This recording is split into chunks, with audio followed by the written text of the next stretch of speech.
my name is Dr. Rob Johnson. I'm a dentist in Salmon Arm in BC in Canada, but I'm much better known as Rojo, so I might introduce myself as Rojo next time. So what this video is about is I was on a phone call last night, or a Zoom call, with a group of dentists that are trying to be organized to and fight back against Bonnie Henry's new mandates that affect all of the private sector healthcare workers in the province of BC. And Bonnie Henry had made some ridiculous announcement a couple weeks ago that the COVID vaccines will be mandatory as a condition of licensure somehow or something. I don't know how they plan on enforcing any of this garbage.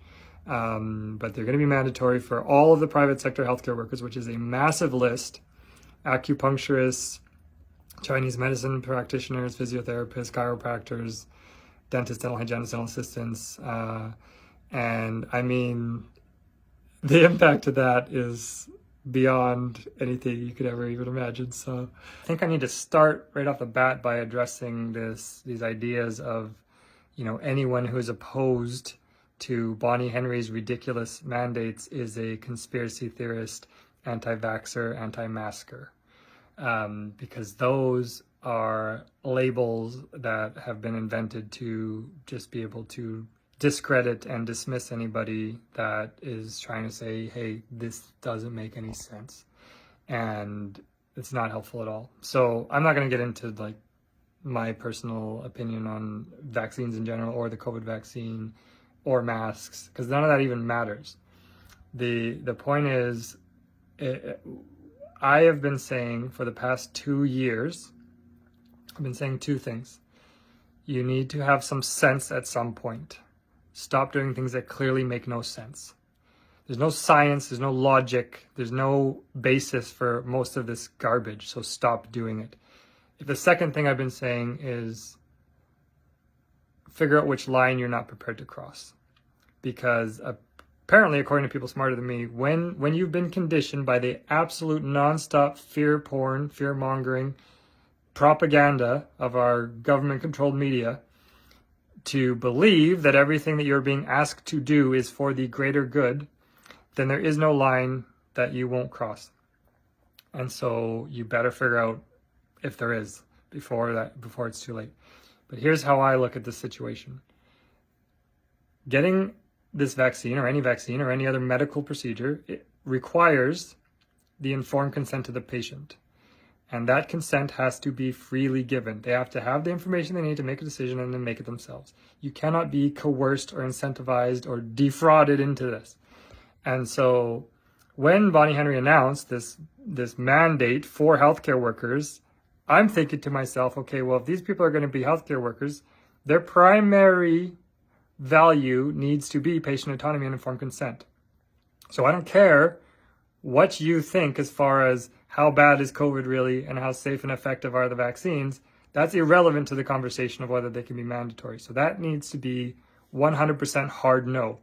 So if she's going to announce such a ridiculous thing, and there isn't a revolt by every single healthcare provider in the hospital, then you can't go to the hospital anymore because it's unsafe, because those people don't care about patient autonomy. So I don't see very many hills after that. This is the hill you need to die on. And the other issue is, so I saw this exchange on social media a while ago, which said, the first person said, don't assume malice, assume ignorance, because life is better, you can be kinder, and you can educate people, and true malice is rare, I find. Very beautiful sentiment. Somebody responded underneath and said, don't forget Hanlon's razor. Don't assume malice when incompetence will suffice as an explanation. That said, however, also keep in mind Fred Clark's law, which is sufficiently advanced incompetence is indistinguishable from malice. There's a point at which ignorance becomes malice, where it's simply not possible to be that ignorant except intentionally and maliciously. So when I look at Bonnie Henry's mandates, as far as I'm concerned, there is no scientific, logical, legal, ethical, or moral basis for any of them. So in my mind, that only leaves evil and incompetence. And I don't honestly know which would be worse, But like I just said, it's indistinguishable at this point anyways. So why are we still doing this? I do not understand it. And I don't even understand how technically she's going to mandate it for the rest of us in the private sector, because it's somehow going to be done through our colleges, our licensing bodies, our regulatory bodies. And so that to me highlights a very significant problem, which is that this whole concept of licensing and regulation needs to be rethought, because the way it exists currently, there is actually no benefit to the public in terms of protecting the public. These are useless bureaucracies that can be weaponized by bad actors to tyrannize and oppress anyone who challenges the status quo. And they are pathological and corrupt institutions, and I am personally about finished with legitimizing them by participating in them. So that's the bright side as far as I'm concerned, is the more they pull this garbage, the harder it is for people to try to rationalize and justify it, and for their cognitive dissonance to allow them to keep believing that this makes any sense on any level at all whatsoever. So quite a few other provinces, most other countries, are dropping this nonsense. So what I would like to know is, what planet is Bonnie Henry on? Because here on Earth, we're not playing this game anymore. And I also would like to know why there is not one person at the College of Dental Surgeons of BC or any of these other colleges and regulatory bodies that has the common sense, critical thinking skills, or integrity to tell Bonnie Henry to crawl back into whatever hole she came out of and not come back out again, please and thank you. So anyways, I don't even know how to end this, but basically my point is, and as I'm sure I'm preaching to the choir here, this is so ridiculous on so many levels that I cannot take it anymore. And I would really appreciate if you would share this video. And because we need a grassroots movement. We need people to say, we're not playing this game anymore. And we've only got 24 days. Or I don't even know. I don't even know how this even works. But supposedly as of March 24th. Oh, and by the way, please explain how you can justify this. So I personally, I'm a dentist, and I do a pretty decent amount of work, dentures and oral surgery and dental implants, that a lot of other dentists don't do. A huge part of my practice is people coming off the street to see me for things that I'm one of the only people that actually does them. So where are those people supposed to go for treatment now when I'm not allowed to do this anymore? And it's the hilarious thing. I was on a call with the BC Dental Association several weeks ago, and somebody asked the question. They said, whatever happened to continuity of care?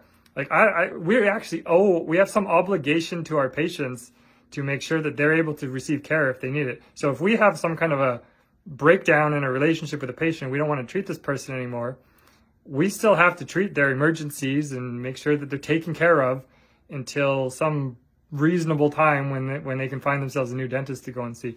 So someone said, like, what's, a bunch of us aren't gonna be allowed to work. So what's gonna happen? And they said, well, if you're choosing not to get the vaccine for whatever reason, you may have a legitimate reason or not, if that's a choice you're gonna make, then you need to have a plan. You need to hire a locum or an associate to cover your practice and take care of your patients. And I was like, you can't, you're not serious. You have to be joking. Like, this is actually a hilarious joke at this point. So anyways, like I said, the impact of this, as far as like, dentists having to close their entire practices and all of their staff being laid off, or dentists where a bunch of their staff are unvaccinated and they're not going to be able to have staff anymore and they're not going to be able to treat patients. None of these people are going to be able to provide for their families. Like, it's just beyond the beyond. So I don't even know. I'm making this video in the hopes that it's going to inspire more people to go camp out in Victoria. Like, I don't even know what we need to do. That's what's so frustrating, is it doesn't even seem to be a functioning mechanism or system of checks and balances where anybody can say, hey, we're not actually going to do that, because that makes absolutely no sense. There's going to be zero benefit. There's going to be massive harm. So no, sorry, thank you. We're gonna go a different way. So anyways, I'm rambling now. I gotta wrap this up. Thanks for watching. Please share it. Please make your own videos. Please email people. Please do whatever the hell you think you can do to try to get some sanity back in our lives before the 24th of March. Thank you very much. Bye.